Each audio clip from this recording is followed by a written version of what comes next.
Hapa Kenya hapa tunataka vile fresh. Sasa leo kama tuko hapa Nyanza hapa. Niko hapa na marafiki zangu ambao nimetembea nao. Kutoka Mikuni. Nimekuja kula mkate kwa sababu huko ndio kuna mkate. Huko ndio kuimba na malaika wanashangilia.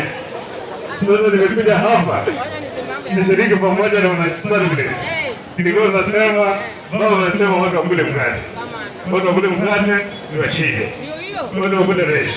Na watu wakila mkate hapa kwa shilingi 110, ukinunua mkate mbili utakuwa unapewa 400 grams nyingine bure bilashi kama faida. Ndendawili anaishi kwa mili ya binadamu, lakini ana tabia ya kinyonga. Ni nani? Haya, patia mji. Ninakuja kule maeneo ya Kisumu.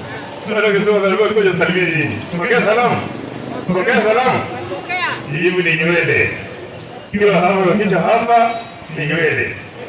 Kuja hapa anaitwa rohe. Kuja hapa hivi anaitwa ndevu. Bado ni nywele vile vile. Kuja hapa chini hapa anaitwa malaika. Bado ni nywele. Kuja pande hii na pande hii na huko chini. Niliambiwa lakini nimesahau. Asante. Thank you. Thank you very much. Thank you very much.